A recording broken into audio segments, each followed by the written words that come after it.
Hi there, it's Olivia-Savannah here from Olivia's Catastrophe, and today I'm here to give you a read it backwards of Percy Jackson and the Lightning Thief by Rick Riordan, which is the first book in the Percy Jackson series. We finally made it to this one.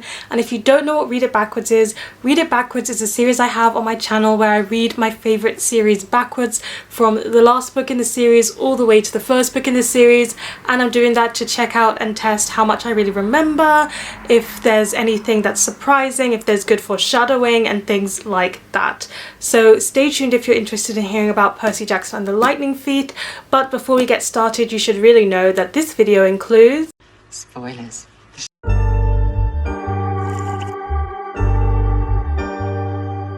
Okay, so right off the bat we are introduced to Grover and Percy at this school, and I completely forgot that Percy knew Grover from day one and that Grover was actually the person that was sent there to protect him. So that really surprised me because I was not expecting that at all. But I do remember the iconic scene with Miss Dodds and Mr. Brunner, who is actually Chiron, and the pen that turns into a sword. It's quite iconic in the film. Like, I know the film adaptations are things that generally speaking Percy Jackson fans don't like, but that scene was done well in the films and therefore it's been cemented in my memory for all of time. And my first laugh that I had while reading this book was on page 26. These books, all of them, have not failed to make me laugh out loud at least once, so I definitely still find them very funny. Then we get to see Sally and Gabe in Percy's home, and I had in my head that Gabe was around for a lot longer because I remember that Sally was with someone who was no good. I didn't remember that his name was Gabe, but I honestly thought we saw more of Gabe. I thought he was in more books, but at the end of this book at some point he must, you know, vanish or disappear because he's not in the sequels at all. He's not even like mentioned much, so that surprised me. Also, Percy was like, oh, I'm 12, and I was like, Percy is 12. Percy's 12 years old. He's so young. He's so young at the start of these books. The little innocent boy. I also didn't realise that we got so much time with Sally, Percy's mum, in this book. In the other books she's kind of briefly mentioned, but we don't spend that much time with her. And in the beginning of this one, they go to the beach, they talk a little bit at the house, and then the whole thing happens with the Minotaur where the mum vanishes, which I distinctly remember because that Minotaur moment was a big moment in the first book. But I didn't realise we have so much time with her, and I think that has to go with the fact that this book is a lot slower paced than the other ones in the series. I think this is the longest one. Maybe the last book in the series gives it a run for its money with it being the longest, but I think from my memory that this is the longest book, and you can tell because it's just so much more slow, but in a good way, because we get more details, we get a bit more development than we do in the middle books, and I like that because we're being introduced to the world for starters, but it also it feels more complete. So yes, we get a lot more time with Sally because this book is so slow and steady. So then the Minotaur scene happened with Percy killing the Minotaur and the mum being gone. I clearly remembered that, and now he's at Camp Half-Blood. Now, I don't really like the scenes in fantasy books where you're in a new world and you don't really know the world, but everyone around the character knows the world, so they're all kind of frustrated as they're trying to integrate the character into the world, like, why don't you know this? Why don't you know this? And I'm always just like, why are you giving these characters such a hard time? They don't know anything about this world. How are they supposed to know everything? They have to be told everything. So I really don't like those integrations into new worlds because I just feel like other characters are way too impatient with the main character, and the same thing happens here. Annabeth is like, how can you not know this person? I'm like, how is he supposed to know it? He just got here. I also find it quite funny that they're so careful with saying the names. Like in this book, they're like, be careful, names of power. And anytime they say a god's name, thunder strikes. Or if they say a monster's name, everybody gets really nervous. But by the second book, I feel like they've completely ditched that concept. Because in the second book, every time they see a monster, they're like, oh, this is this type of monster. And nobody cares that might make the monster stronger. Or they just casually name the gods a lot more. So I feel like the whole don't name, like names of power thing gets ditched fairly quickly in this series. We meet Mr. D, who I find sarcastic and funny, and he is sarcastic and funny from day one, as this book shows me. But I love that in his dialogue at some point he mentions that prohibition was made just to punish him, and I find that quite funny. Again, just those small tidbits of creativeness that Rick Riordan puts into the series really make it for me. They also curse quite a bit in ancient Greek. Like, I think Grover's done it once and Annabeth has done it once, and I just don't recall them cursing that much in ancient Greek in the rest of the books, so I feel like that's something that they ditch fairly quickly. And then we have Percy kind of seeing and learning how the camp works, and I forgot that Hades doesn't even have a house in the, well, not a house, Hades doesn't even have a cabin. I forgot that that was the case, and I know it mentions it in the last book that it's not fair that Hades doesn't have a throne because of Nico, and when Nico shows up they're like, it's not fair that Hades doesn't even have a cabin. But the fact that Percy arrives at Camp Half-Blood and already knows that this is injustice and this is not fair goes to show how good he is, but also I can't believe the injustice, all because Hades got chosen to rule the underworld. They discriminate against him so much, and that just makes me very angry to read about. And then the thing is, Clarisse is such a bully. I forgot that she starts off just by being a straight up bully character, and I'm impressed that Percy and her get along later. I thought they had beef, as in, you know, Percy wins a battle with her and then she always has that in her heart, like, Percy won a battle and therefore I need to get back at him. No, he just shows up being himself and Clarisse is like, I'm gonna bully you. So my opinion of Clarisse, which was not that bad in the sequels, now that I'm reading the first book, it's definitely worse. My opinion of her has turned down a notch. But the funny thing is, they tried to put his head in the toilet bowl or whatever, and Percy makes the water jump up and splash against Clarisse and all of her bullies, and everybody looks at Percy and they're just like, undetermined. I'm like, undetermined? He just controlled the toilet water. How many more clues do you need that he's the son of Poseidon? I was just like, is anybody in this camp smart? Can't they just... That was the clearest sign ever.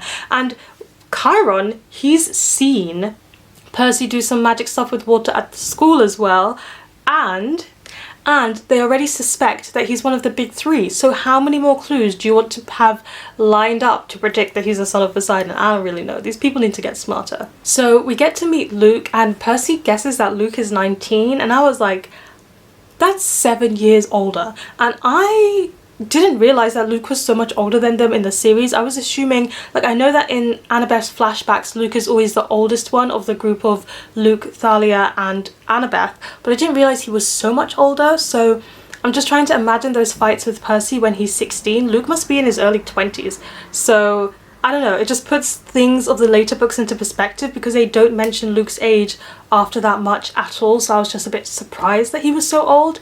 And then Capture the Flag happens, and I always remember the Capture the Flag scene because it was like my first time I learned about the Capture the Flag game. It's not really as big of a game in where I grew up compared to in the US, so I have played it before since then when I went to school camp stuff, but it was the first time I'd ever heard of it when I read this book. So I remembered Capture the Flag and thinking, oh, that's a really cool game. And I thought the game always included battle armor, but it doesn't. That's just in this book. But I always remember that scene as like a fun game, when in reality, now that I've read it again, it's just straight up bullying. Percy just gets bullied by Clarisse and Annabeth just lets it happen. And Annabeth, that was really bad of you. Like, I know you're talking about strategy and all that jazz, but I was disappointed. I'm disappointed with these first impressions that we're getting of Annabeth, because she is just demanding of Percy, and I don't know, I feel like rereading this series I've liked Annabeth less because she gets so jealous of, was her name Rebecca? I'm so bad at remembering names, but she gets so jealous of the redhead girl that comes in later, and then this first impression is just not cutting it for me. So I don't know, I think I like Annabeth less than I used to. I don't look up to her as much as I did when I first read this series, which I don't think I could say that Annabeth is a favourite female character of mine anymore, which is so sad. But yeah, so the bullying happens, and then finally Annabeth figures out that Percy is the son of Poseidon, because Annabeth is truly the only smart person in this camp. Like, she's the only one who's got 2 brain cells. But immediately after that, Percy gets determined anyway, so, you know, yeah, it happens. And I also just wanted to say one last thing, is that we are 1/3 of the way through this book. 1/3 of the way through this book, and Percy's just been determined. That really lends to it being a more slow-paced book, and it's definitely to the book's benefit. I like this slower pace. I wish the other ones were longer and had as much detail too. 2/3 of the way through, and the first thing is that Luke is teaching Percy how to sword fight, and I think that's just so interesting because in the end it comes down to a sword fight between Luke and Percy. So he's the one who teaches him all of his basic skills in the beginning. Then we have the Oracle. Percy's got his first Oracle experience and he gets his first quest when he's 12. The fact that they send out these 12-year-olds to do these dangerous quests still blows my mind. Like, why not send with the older campers? I know it's got Poseidon attached to it, but at the same time I'm just like, they are 12. They are 12.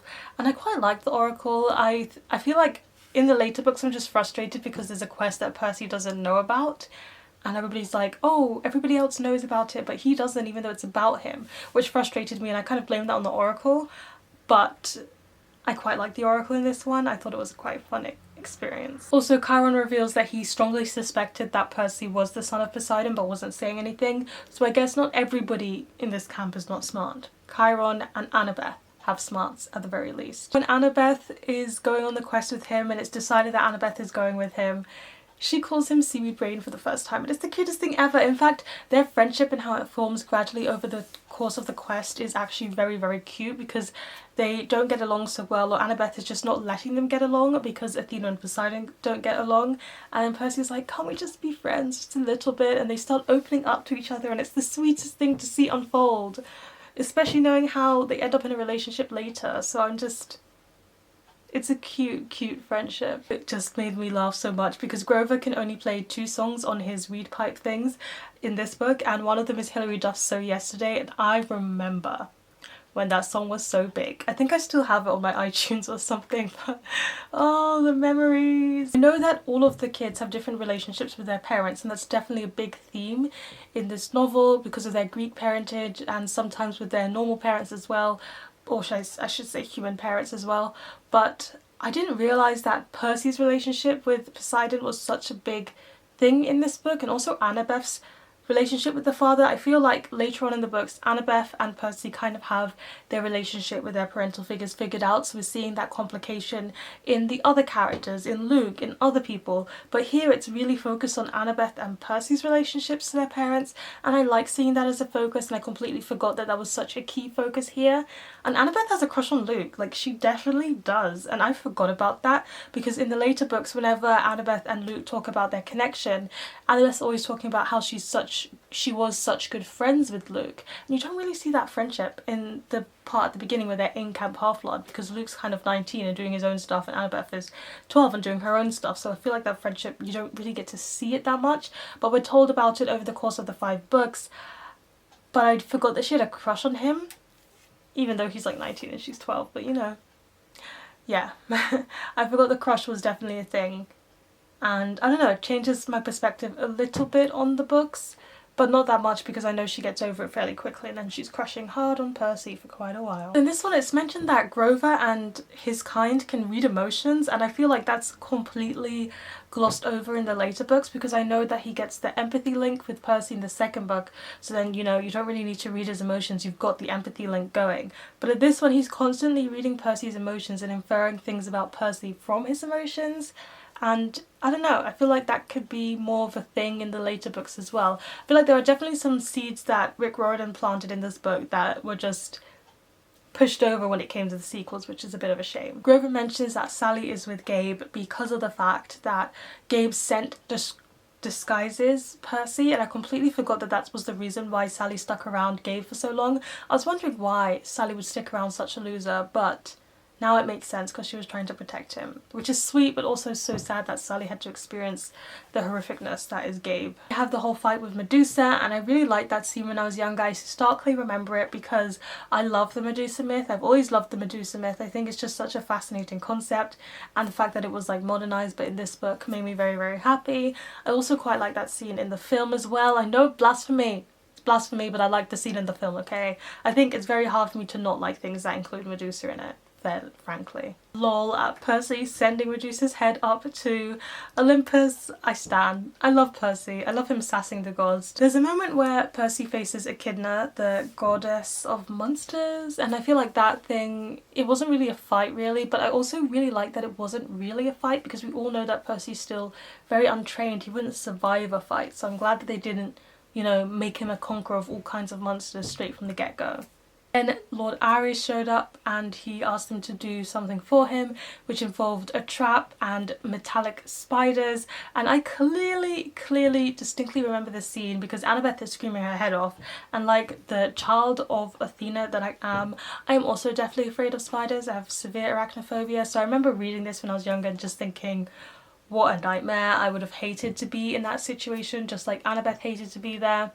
And I understand why him and Lord Ares have such a difficult relationship over the course of all 5 books, because he really doesn't like Lord Ares, and then with Clarissa as well, everything makes sense. And I actually remember the love boat trap thing happening in book 2, and I was waiting for it to come while I was reading book 2, and then it didn't show up, and I was like, where did this scene happen?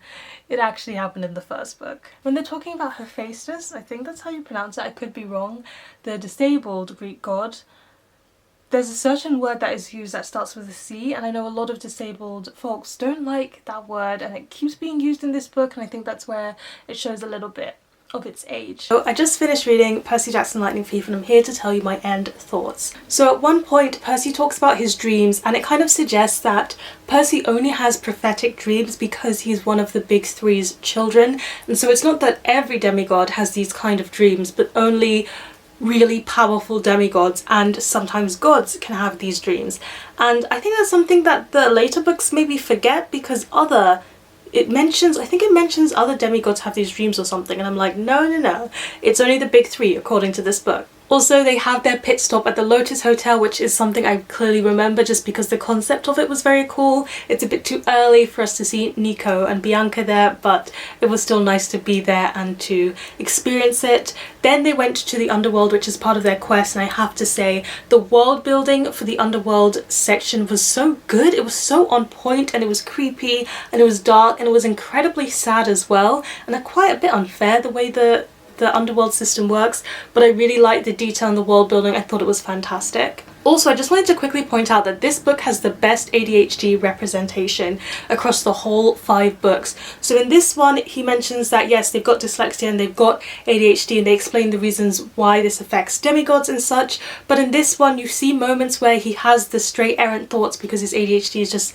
leading him to quickly think about that, or he notices and picks up on far too much, and that's because of his ADHD as well. And I know that in the later books he mentions, oh, we can fight really well because we've got these ADHD awareness skills and it's part of what's fueling him as a demigod, but I feel like it doesn't delve into the representation as much as this first book does, and I liked seeing how much the dyslexic and ADHD representation was engraved in the book.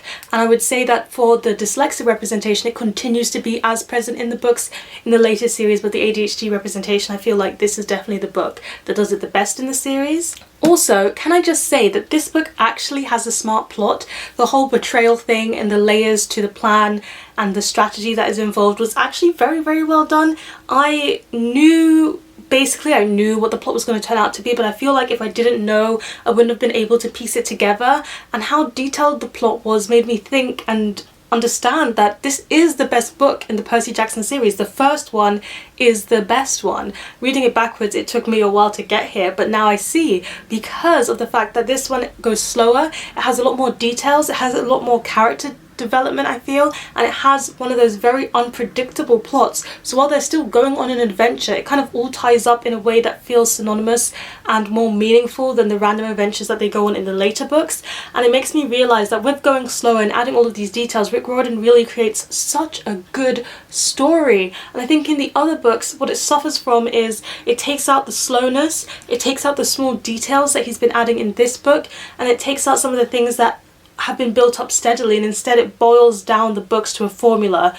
Go on a quest, go on an adventure, lead up a little bit for the 5th book. And it does that 3 times over before the 5th book comes in. And in my read it backwards for the 5th book, I also explained how that book felt repetitive. So all in all, I feel like what was great about this first book was kind of distilled and taken out, and then you just get the other books that were kind of repetitions of the first one but not as good. And I know I'm being quite harsh in that critique, but I actually, after reading this one, I can see how good it could possibly be, and I hope that in the sequel series that I want to start with, The Lost Hero, he brings back some of that spice again into the books. So Percy prepares himself to fight the Lord Ares, and just before he does it, Annabeth's like, here, take this necklace, and Grover's like, here, take this tin can. And I'm like, I know this is based on like ancient Greek mythology, but how ancient can you get? They're legit handing him favors before he fights this battle. And also, the fact that Percy fights this battle with Lord Ares, even though he's 12 years old and also is untrained, and he actually succeeds. I mean, I know he uses his water powers, but I couldn't help feeling skeptical at that point. And I mean, he doesn't win the fight overall. I feel like that would be far too much suspension of belief. But he does quite well, and I feel like it just wouldn't happen. It just wouldn't happen. He's a god, come on. And I know I said earlier, oh, that whole situation with Ares tricking them with the love boat scene is why Percy has beef. No, that's not why Percy has beef. Percy has beef because he fights him. And I did remember that he fought Lord Ares, and in the space of book 2 and this book, I'd forgotten that it hadn't happened in book 2 and was supposed to happen in this book, and that I hadn't read it yet. This is why, you know, rereading, it can blow your mind. Oh, and I also wanted to read you page 344. So Percy goes up to Olympus, talks to Poseidon and Zeus, yada yada yada, and then Zeus has a dramatic exit, and it cracked me up so much. Zeus's parting words are, "Do not be here when I return, otherwise you shall taste this bolt, and it shall be your last sensation." And then he disappears, and I don't know, I cracked up. Your last sensation. What kind of parting line is that? And last but not least, I just want to talk about the reasons why Sally Jackson is a queen. Now, I know that she is a queen because she's just such a great parent, but what I really respect about that end conversation that she and Percy have about Gabe is that she does not talk down to Percy, and she takes matters into her own hands as a parent. Like, Percy has a problem with Gabe, and she understands this and she accepts this, and Percy wants to do something to help his mother, but she says, no, this is my choice, I'm the mother here, I need to make this decision for myself. And Percy accepts that and respects it because she's drawn the line so clearly. But also at the same time, Percy has said, my decision of whether I come back home or not, it really lies with you and what you decide here. And they reach an understanding, and all through that conversation, Sally Jackson does not talk down at Percy as if he's immature or belittling him as a child. They kind of meet each other as equals. Yes, there's a parent dynamic, but as equal as it can get, and I really appreciated seeing that. And then last but not least, we get the Luke betrayal at the end, and we see how Luke got his scar, which I feel like is not a really big reveal. I actually forgot that Luke has a scar. When I started this Read It Backwards, it was only when it was described that I was like, oh, Luke has a scar, that's a thing. Yeah, I enjoyed rereading this one. I think this was my favourite of the series. I would still not rate it 5 stars. I think I would still rate it 4 stars if I was reading it now, which I am, but you know, if I hadn't reread it, I would have been rating it 4 stars. And so we're done with the Percy Jackson Read It Backwards series. Ooh. Please let me know in the comment section down below if you agree or disagree with anything I've said. What is your favourite book in the Percy Jackson series overall? Please give this video a thumbs up if you enjoyed it. Hit the subscribe button if you want to see more, and don't forget to hit the notification bell to be updated every time I post a new video. And you know what they say, onwards and upwards. Excelsior!